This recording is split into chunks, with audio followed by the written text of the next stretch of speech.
Hi guys, in today's video I'm going to teach you how to do the long tail cast on method. You're just going to need to grab a skein of yarn and needles of your choosing. They can be straight needles or circular needles. So basically when you're doing a long tail cast on, you have to have a pre-measured length of tail in order to begin casting on your stitches.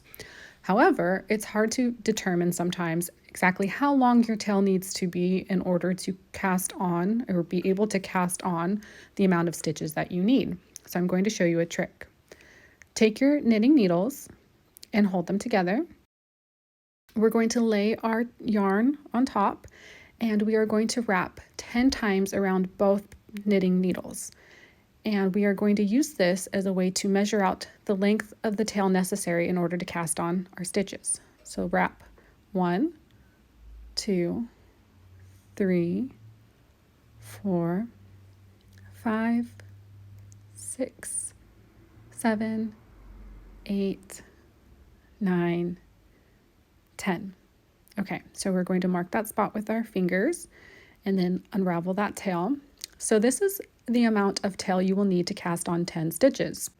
So let's say I need 96 stitches. What we're going to do is use this section of 10 and we're going to measure out all the way to 100. So this counts as enough for 10, 20, 30, 40,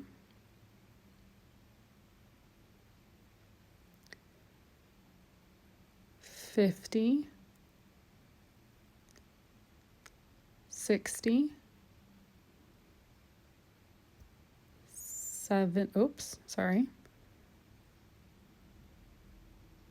70, 80, 90, and I need 96, so I'm going to go all the way to 100. Okay, our tail should now be long enough to cast on 100 stitches. So I'm marking that spot here and kind of moving my tail out of the way. It's better to have a tail that is longer than necessary.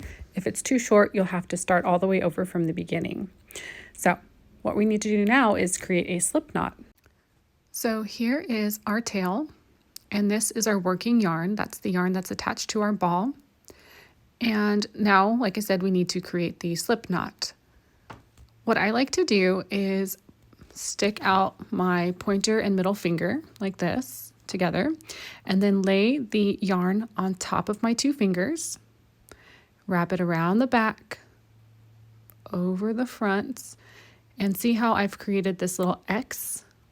Once I have that X, I spread my fingers slightly to create a gap in between. And then I take my fingers and point them up towards my face.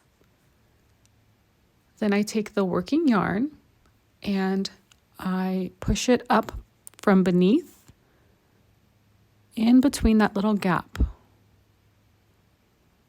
And then I let it rest on my finger to keep it nice and secure.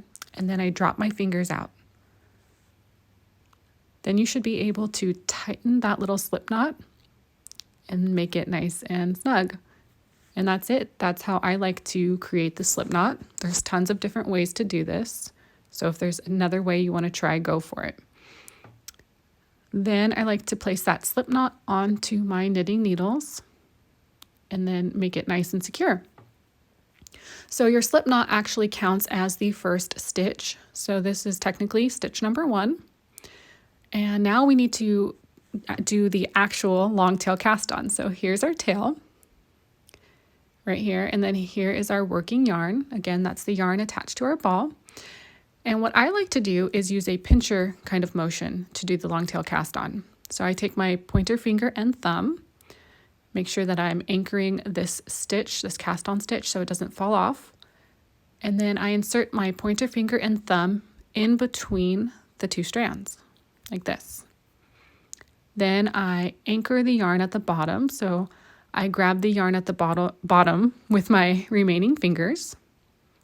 I spread my pointer finger and thumb and then point them up towards my face to create this triangular shape.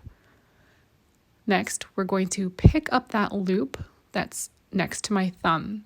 So we're going to pick up the loop, swing back here and grab the yarn, the strand that is on my pointer finger, and then pull it through.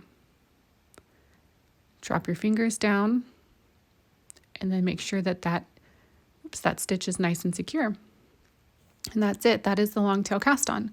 So again, my pointer finger and thumb go in between the two strands. I spread the strands apart, point my fingers up towards my face, pick up the loop next to your thumb, grab the yarn that's hanging from your pointer finger, and pull it through that gap.